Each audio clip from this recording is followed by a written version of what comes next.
Hi, everyone. This is Doug. I'm looking at a week ahead of me where I have to do a brief for trial by next Friday. So, pretty much I'm occupied, and I had an idea. Why don't I review the top four most popular Jesus Words Only videos from 2023 and provide some highlight excerpts and do one of the four in a row? All right, so I'll take about 10 minutes of excerpts from this video entitled Paul's Christology about Jesus matches John's warning of Antichrist's message. And it's going to focus on Galatians 1:12. Paul expressly says Jesus is not at all human, a man. Okay, that's what he says in that passage.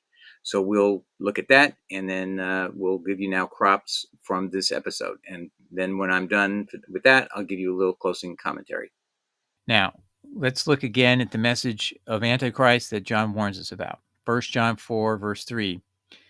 And every spirit that confesses not that Jesus Christ is come in the flesh, that's human flesh, sarx, S-A-R-X, human flesh, is not of God. And this is that spirit of Antichrist, or this is the Antichrist, whereof ye have heard that it should come, and even now already is it in the world.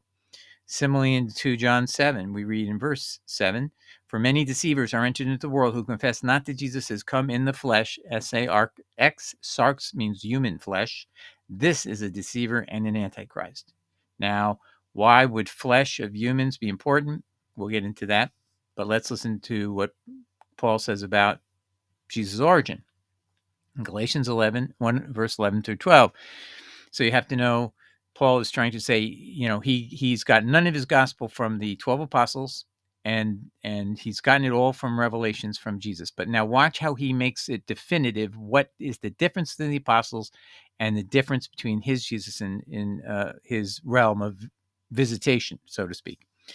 Verse 11, I want you to know, brothers, that the gospel preached by me is not of human origin, anthropos, that's the word for human or man. For I did not receive it from man, anthropos, again, that's human or man. I have not received it from any human. He's not trying to say he got it from a woman. He means I didn't get it from any human being. Nor was I taught it. Instead, I received it by a revelation from Jesus Christ. So he was not taught this. It was not a didasco event where the apostles are teaching him anything. He doesn't want to know anything from them. He actually says in Galatians, the apostles, imparted nothing to me. I've gotten all my messages from above. Most of us don't read any of that, and we don't know where Paul's getting his stuff. But he's telling us it's not from any man, and therefore, when he says, I'm getting it from whom? Jesus Christ, or revelation from Jesus Christ, he's telling you right there, Jesus isn't human. Jesus is not an anthropos. He is not of our race. And that's definitive here because he says it multiple times, not once, but twice, that he didn't get it from a human. He didn't get it from an anthropos. And therefore, he didn't get it from the Jesus of earth who had resurrected and directly went into heaven in a resurrected state in that same body. So what is he talking about? He does not believe that Jesus had a human body. It just looked like it. And now, why does this have any importance? Why would the Antichrist want to come with a message more than once we saw to tell us that Jesus is not a human being? He's not a man. He's not one of us. Well, that would destroy two things. Why must Jesus be a man, aka a human being? Otherwise, Jesus is neither one, the Messiah Christ, nor can Jesus be the prophet of Deuteronomy 18, verses 16 to 19. So these are the two titles that Jesus actually has, but most Christians don't know anything about the prophet, his status as a prophet. We'll get into that. Peter says so in Acts 3, and I'll show you why. But here's the message about Jesus having a Davidic birth. And of course, I'm going to read this passage to you, and you're going to say, I've never heard this, because this would shock you. So let's read 2 Samuel 7, verses 12 to 16. This is the prophet Samuel speaking to David. When your days are fulfilled and you lie down with your fathers, I will raise up your offspring after you, who shall come from your body. Period. I'm going to stop right there. So is this a human being? Has to be. He's coming from the body. The flesh of David is going to be the seed that sows the seed for his Davidic lineage through Jesus, to Jesus. If he doesn't come that way, he's not. It's not the story you're hearing isn't from God. Okay, it has to have that element. And I'm going to just pause right here. You're going to go, oh, what about the virgin birth? Does that invalidate Jesus? Unfortunately, it does, but it's added in the 180s, and we have ultimately numerous. I would venture to say over 10 episodes that prove that there's no document after, all the documents prior to 180 that we can trace to 180 or earlier all have it Joseph begat Jesus or worse to those effect. The earliest, oldest New Testament was Agnes Lewis's, the Syriac palimpsest, and we have that free online. I have a book list of all the public domain books I make available that you can download through my Airtable, and you can find it there, and you can read it yourself. That dates from the middle 100s. And what do you think it says? Joseph begat Jesus. So a top scholar who was the editor of the English version of the King James Bible from Oxford University, if I recollect, he was Mr. Cornbear, and he found 12 early references that Joseph begat Jesus in the earliest documents of the church. This was a fraud that was committed upon the church in about 180 A.D., and it appears to be the Ebion, the original apostolic church's heirs in that 180 period, concluded that this was a fraud committed by enemies of Christ to destroy his Davidic lineage. But later, the Ebionites were anti-Trinitarians in the 300s, and so they had to be excoriated in reverse. And so this whole thing never gets fixed. And just to leave it where it should be is Delitzsch, a famous theological translator, in 1905 wrote an article. We have this all summarized where it says clearly this is an error and a corruption that happened early in the church, and we need to go in and reverse it because otherwise Jesus isn't the Messiah. So sorry to tell everybody, you have to face the reality. There is a corruption because this prophecy can't come true. But now I want to show you with Paul. If you believe Paul, it's not true, because if you believe Paul says he's not human. How can he have a seed from David if he isn't a human being? He just appears to be human. So let's keep going. But watch what was really going to be disturbing as I continue. And I will establish his kingdom. He shall build a house for my name, and I will establish the throne of his kingdom forever. So this is a anointed one, a Messiah who will be king forever, and that is Jesus. Okay, I will be to him a father, and he shall be to me a son. So now it continues, when he commits iniquity, I will discipline him with the rod of men, with the stripes of the sons of men.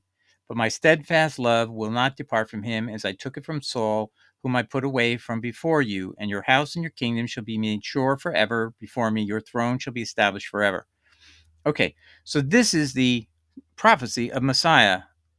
But it does say there, when he commits iniquity. So now you have to resolve the question, does Jesus have sin, or is he being spoken of as a child? When he commits iniquity, I will have to correct him. And it sounds like he's saying, I'll discipline him just like I use a rod to discipline a child. So what about that possibility? Are we to just say, oh, well, we don't need to have any Davidic lineage, although that's implicit in both the Matthew and Luke versions of the narration of the birth of Christ? Well, the answer to this is that we have a lot of mistaken ideas from Paul, again, where he talks about original sin, and therefore even children are not innocent. And unfortunately, according to Paul, all children are going to hell who haven't yet confessed Christ, which, if you didn't know it, that's where the whole idea of infant baptism comes from Paul's words. You have to baptize children who have no idea that they're being baptized into Christ, and that somehow that's going to save them. And that's what that's what the Catholic Church told parents, and that's what the Protestant Church said. You know what? Since we have this original sin doctrine from Paul, we're not going to fix that one either. Now, I just want to say this. Paul's logic of imputed sin for humans means Jesus, if he was human, could not atone, right? So he'd be a sinner. He'd be condemned. I mean, listen to what Paul says. I mean, you are a defense of one judgment came upon all men to condemnation. So if Jesus were a human being, Jesus would be condemned, and he could not be an atoner at all. At least that's the way I understand it. And he has to be without sin. He has to be a perfect, without blemish. Let's put it that way. Ergo, Paul's original sin doctrine fits Paul saying Jesus is only appears to be human. Okay, so we've gone through that, and that was in Philippians 2, verse 7. All right, but now we're going to have to hold on to this, that Jesus isn't a sinner at any point in time, and that is a problem, because that's exactly what Paul says, 2 Corinthians 5:21. He knew no sin. He made him who knew no sin to be a sin offering for us, so that in him we might become the righteousness of God. So if Christ has no sin, that means he couldn't be human, because he just defined humanity to be everybody is subject to the condemnation because of that one sin by Adam. So Jesus obviously cannot be human, and that's why Paul keeps insisting that Jesus just looks like a human being. He's not a human being. So I just want to show you Paul is so biblically false. It's almost ridiculous that nobody caught this. So here's a good article by a church. Don't know the denomination, July 23, 2023. It doesn't matter because the Bible is all you need to get the verse. He wrote an article, The Biblical Age of Accountability, Isaiah 7:15-16, and Deuteronomy 1, verse 39. Let's take a look. He says this: children are innocent until they reach the biblical age of accountability. Isaiah 7, verses 15-16 twice states that until a certain age, a baby will not know, quote, how to refuse the evil and choose the good. Similarly, Deuteronomy 1, verse 39 says, quote, little ones have no knowledge of good or evil. And by the way, in the Isaiah passage, if you read that carefully, it's very clear that a prophecy is determined by that date. And the date that this boy becomes, this is Isaiah's son. When that boy becomes of age and mature, God is saying, then this other event will be triggered by that date. And it came fulfilled exactly prophetically in the time of Isaiah.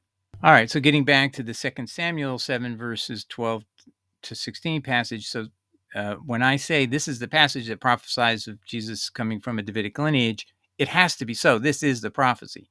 And just because it says when he commits iniquity, and that could have a bearing in some people's mind that this could be false, because why we know Jesus is not a sinner, I've just given you the solution, is Jesus had been a child at the same time. And at that point, he could have committed iniquity, but it would be unaccountable iniquity. In other words, the child has no accountability to God. He's not reached the age of what they call accountability. And this is still a tradition amongst Jewish people. That's why at age 13, they bar mitzvah their children. That's when they believe they've reached the age of accountability. And that's why they get the bar mitzvah or the bat mitzvah too.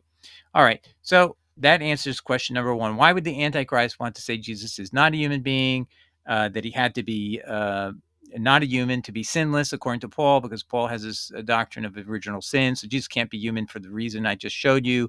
If there was original sin and it created judgment on all mankind, then Jesus can't be a human being under Paul's view of original sin.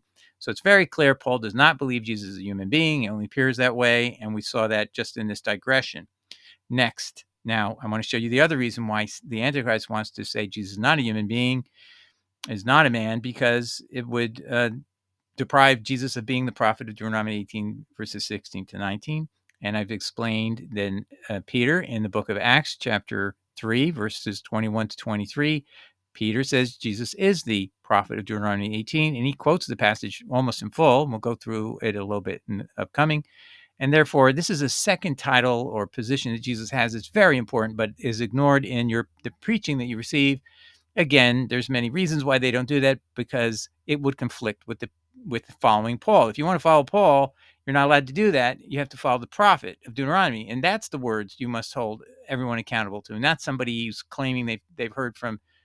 Paul doesn't even quote ever once, not one word of Jesus that he heard in the book. In his revelations. The only exception is 2 Corinthians 12, verse 7, when Jesus, supposedly Jesus says, Paul says, please free me from the torment of an angel of Satan. Paul praises this 3 times, he says, in 2 Corinthians 12, verse 7, and his Jesus refuses and says, no, you know what, and your weakness is my strength. So Jesus refuses to cast out a demon out of Paul, his request 3 times, desperate. His Jesus says, no, it's better for you, I leave him there, because this will keep you humble. And Paul says, you know what? I'm going to glory in my suffering because Christ wants me to glory. So he made the best of it he could, but I think he doesn't understand. He's not really dealing with the true Jesus. And that explains why his Jesus doesn't cast a demon out of him, and he leaves him in him, and it torments him. And you got to look at the Greek, by the way. Go to Mountsee's reverse interlinear. You'll see the word angel of Satan is tormenting him. You'll see the word torment. All of these things are downplayed and basically mollified, so you don't even know the true depths of which Paul was willing to accept his Jesus would refuse to release him from a torment of an angel of Satan. Just please look at it. But anyway, I digress. Let's look at the passage of Deuteronomy 18:16-19. And you'll see the way this is described is the prophet has to be a man, not a supernatural being or an angel. Let's listen. Deuteronomy 18. I'm using the World English Bible because it shows you where the word Yahweh appears. And I think that's important, my friends. Verse 15, Yahweh your God will raise up to you a prophet from among you of your brothers like me. This is Moses telling the people. God told me something, and he's actually going to repeat it in verse 17 verbatim from God. But here he's telling the people an introduction. He's saying, God told me that a prophet will be raised up like me, okay? Meaning like me, a human being like me.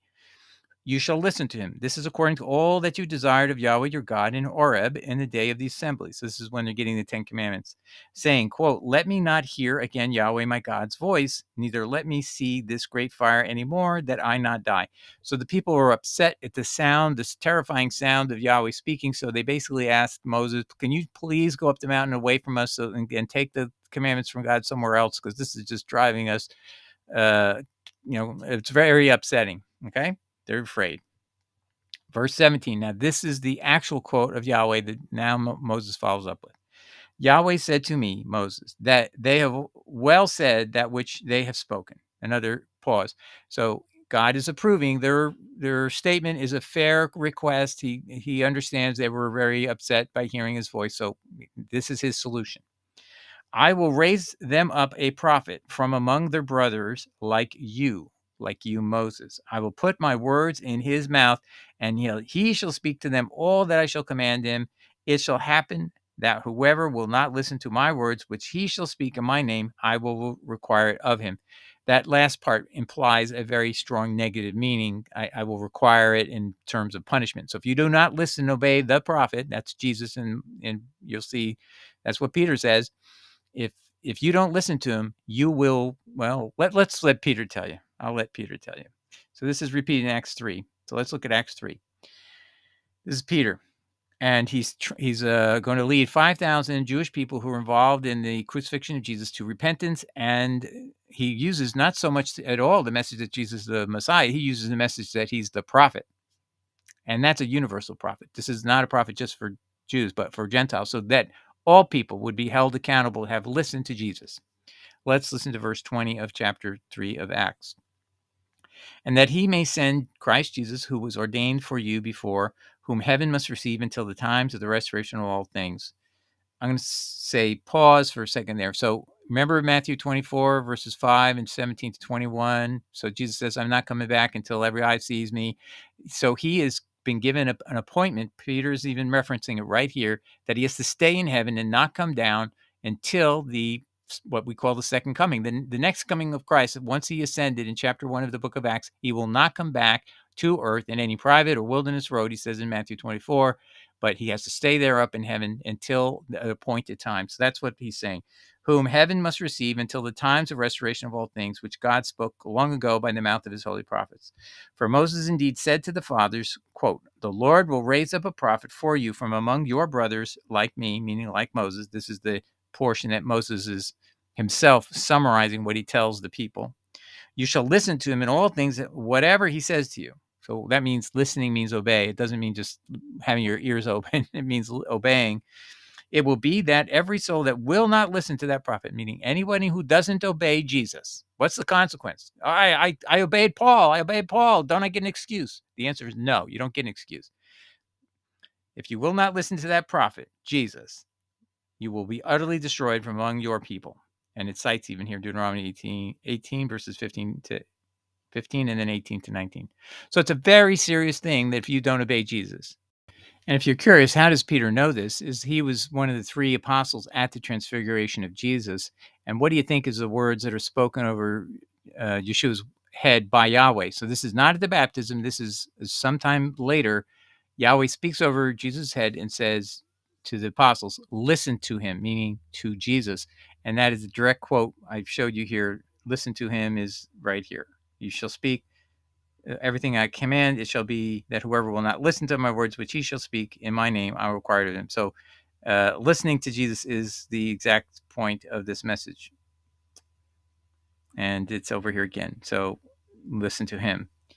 Every soul who you shall listen to him. See there? So that's why they recognized God Yahweh is speaking over Jesus' head a command that applied to the prophet, the special prophet, the prophet of Deuteronomy 18.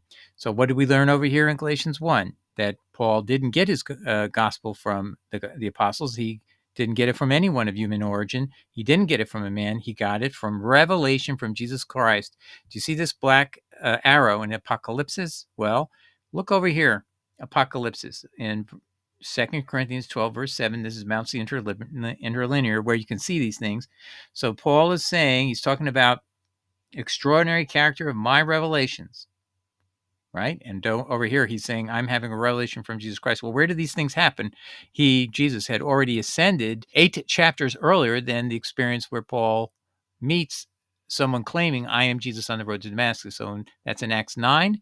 That's the first time it appears. And Acts 1 is when Jesus ascended. So it's 8 chapters later. So this is totally talking to a being in another realm. And then he says, because of his extraordinary apocalypsis, remember, he's had these revelations from Jesus Christ. He says, that in order that I should not become conceited, there was given to me a thorn, a skolops, in the flesh, sarx, human flesh, by an angelos of Satan to torment me, that I should not become conceited. Do you see the blue arrow here, angelos? Okay. Do you see the green arrow for Satan? Do you see the purple arrow for torment? This angel of Satan is tormenting him. This is demonic possession.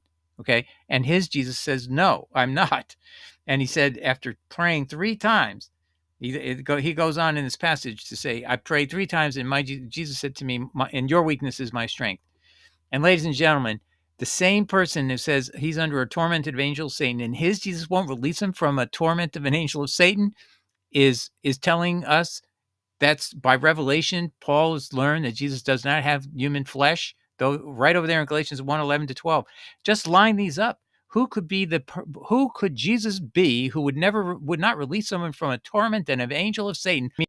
Jesus, the true Jesus, would have surely released Paul from a torment of an angel of Satan. And you would never leave them that way. But his revelation is to teach in Galatians 1:11-12 the exact words of John that match the Antichrist. If someone tells you that Jesus did not come in human flesh, sarx, S-A-R-X, that's all the word you have to have, that means you don't know Jesus. You don't know the true Jesus, Paul. And that's why this is I'm offering it up for you to have some critical examination.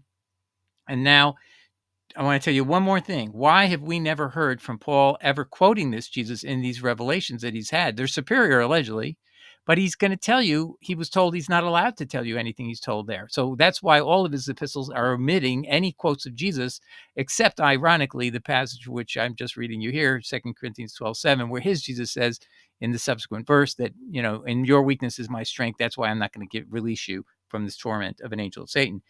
Now read 2 Corinthians 12, verses 3-6 with me. And now you have to know, this is Paul trying to be humble and trying not to say this is himself, but it's himself. And you know it when you read the whole context. So he's talking about himself. And I knew such a man, whether in the body or out of the body. See down here, bottom right, 2 Corinthians 12, verses 3-6. How that he was caught up into paradise and heard unspeakable words, which it is not lawful for man to utter. So he's talking about his revelations. They're revelations that are unspeakable. He's not able to speak them. They can't come out of his mouth. He can't say, Yahweh told me this, or Jesus told me this. It's unspeakable. He can't say it. He's being prohibited from actually quoting Yahweh or Jesus. Now that's what he means. Not able to be spoken. It's not that he can't, how can I put it? It's not that he can't understand it. Then, which it is not lawful for man to utter. So he cannot utter the words. It's illicit for him to quote Yahweh or quote Jesus. He doesn't think, by the way, if you went to a place you thought was heaven and God is telling me you can't say my words and you're not able to even utter them. If you try, you can't do that. What prophet in ever history of the Bible has ever been prohibited from actually quoting God Yahweh? But he's saying that's what happened. Of such a one I will glory. Yet of myself I will not glory, but in mine infirmities. For though I would desire to glory, I shall not be a fool, for I will say the truth. But now I forbear, lest any man should think of me above that which he sees me to be, or he that hears of me. So as it progresses, the scholars all agree he's been talking about himself, but trying to say it in a humble way. Okay. So anyway, and then he gets into the whole passage about here. He's admitting it in verse 7. It's the next verse after verse 6 here. That begins up here at the top. Verse 7, especially because of the extraordinary character of my revelations. He's now telling you that's me. I've been talking about me this whole time. All right, God bless everybody. I hope you see, if you're a Paulinist and you're a fan of his and you're listen to this point, I hope you will take time to study this. You put the video up on screen, freeze frame it, and then research and verify that all of this can be found at BibleGateway.com. Go to Mountie's Reverse Interlinear. There's so much truth you get out of it when you see it at an interlinear level. You can see the words. You may not know Greek, but he's changed it from the Greek squiggly letters into English shaped letters, or our type of alphabet. All right, I hope and pray every one of you will turn to Christ and make him your sole pastor. He said that in John 10:16, and your sole teacher. He says that in Matthew 23:8-10, that you will then obey him. And that's what's in the Deuteronomy 18, and that's what's also in Acts 3:21-23. If you don't obey Jesus, you're going to be cut off from the people of God. So following Jesus is a priority over anybody else. Anybody who talks differently than Jesus, like Paul, you have to just run away from. And anyone who gives you the message of Antichrist, like Paul, whatever the reason, we don't know. Let's say we don't know, but we know the message is of the Antichrist. We run the other way. And probably the Jesus of Paul obviously shows his hand in the episode I showed here. This exact panel you're looking at is the truth that Paul should have seen, but he didn't see it. An angel of Satan is tormenting him, and his Jesus doesn't cast him out. What kind of Jesus is that? Is that our Jesus? I don't think so. All right. God bless everybody. Take care. Ciao. Bye. All right. So I hope you enjoyed that excerpt of the episode from last November. And that was entitled Episode 4, Pagan Christology of Paul. If you want to see the entire thing, there will be a URL inside the description that you can follow up and listen to the entire episode. Next episode will be, Did the 12 find Paul was a false apostle? And this is of interest because 44 people subscribed. That was the most subscribers in any single episode last year. And so obviously, I think a lot more people will be interested in, again, to see that. So we'll cover that next time. And God bless everybody. Take care. Ciao. Bye.